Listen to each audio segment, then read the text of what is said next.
Emmett was mischievous. He liked to play, and he had no sense of danger. Everything was funny to him. And he shot some firecrackers within the city limit, which was a no-no. He didn't do things like that, but to him, that was funny.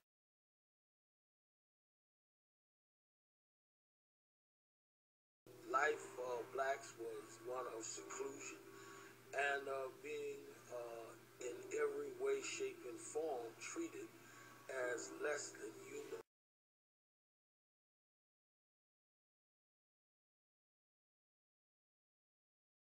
He tore up the steps. I said, wait a minute. I said, you didn't kiss me goodbye. Where are you going? How do I know I'll ever see you again?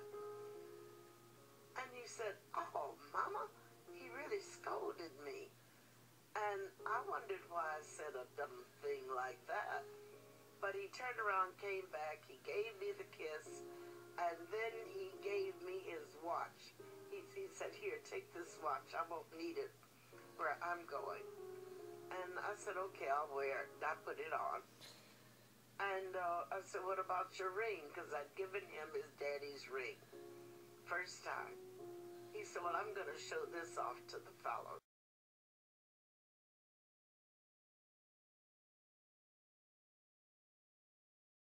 When he came out, that's when they sent me in to make sure that he didn't say anything out of line. Now, what he said inside the store, I don't know before I got there. I came out of the store and went to her car, which was parked on the north side of the store. And as she was going to her car, that's when Emmett whistled at her. No one knew that he was going to whistle. And when he whistled, he scared everybody in the bus. And when he saw our reaction, he got scared. Miss Bryant came out, and she was going to her car, and someone said that she was going for a gun. We all panicked, including Emmett.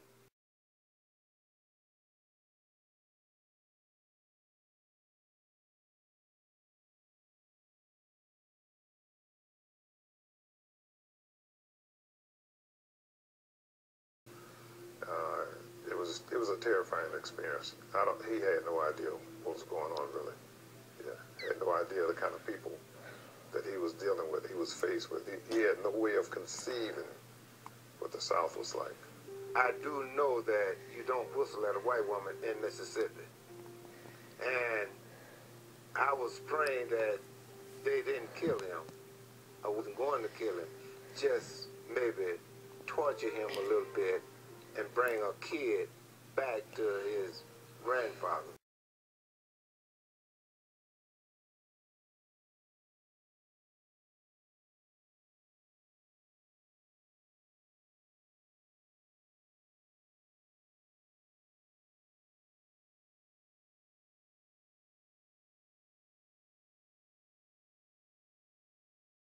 And we found the body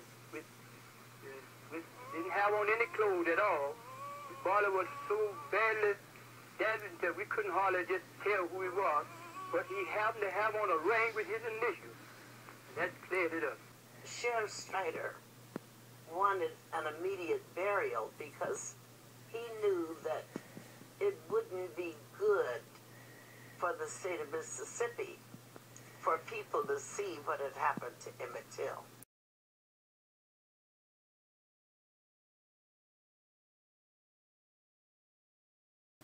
When I discovered that the box could not be opened, then I wondered, what on earth in the world is going on?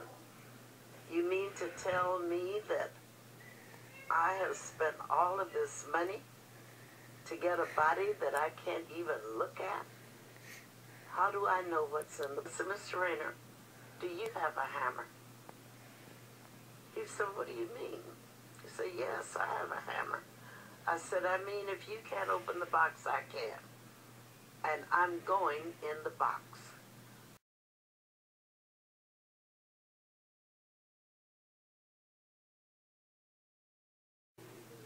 I saw his tongue had been choked out and it was lying down on his chin. I saw that This eye was out, and it was lying about midway the cheek. I looked at this eye, and it was gone. I looked at the bridge of his nose, and it looked like someone had taken a meat chopper and chopped it. And I looked at his teeth, because I took so much pride in his teeth. His teeth were the prettiest things I'd ever seen in my life, I thought. And I only saw two. Who ran the rest of them? They'd just been knocked out. And I was looking at his ears. His ears were like mine. They curled. They're not attached, and they curled up. The same way mine are. And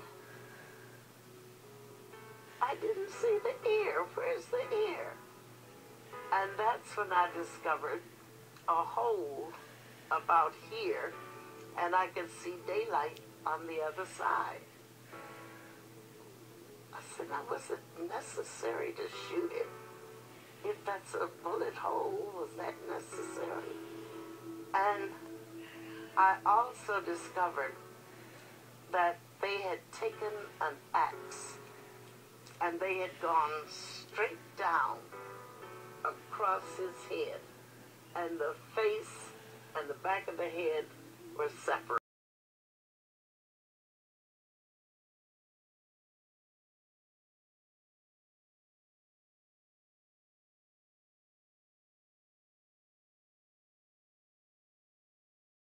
And because she put the picture of this young man's body on the conscience of America, she might have saved thousands of young black men and young black women's lives. I believe that the whole United States is mourning with me. And if the death of my son can mean something to the other unfortunate people all over the world, then for him to have died a hero would mean more to me.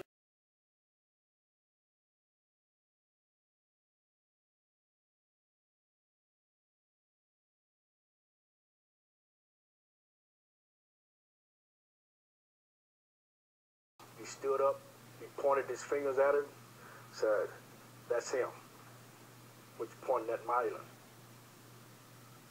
And that was, oh my, that was quite a moment then. When I saw the antics that were going on in the courtroom, I could tell that everything was against us. And when the jury retired to render their verdict, I noticed that the black people who were lining the walls and the backs of the room, they were quietly leaving the courtroom. And I knew then that they knew we were not going to get a guilty verdict.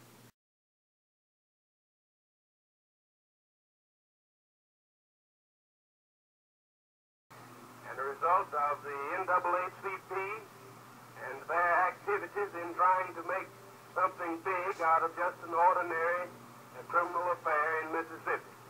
After the trial some 5 or 6 weeks ago now, we are still receiving in the Daily Mail threatening letters from all over the United States.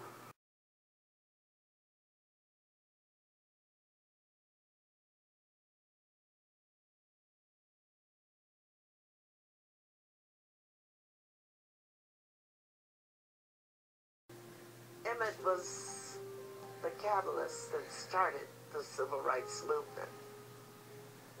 Because when people saw what had happened to this little 14-year-old boy, they knew then that not only were men, black men, in danger, but black children as well. And it took something to stir people up and let them know that we're either going to stand together or we're going to fall together.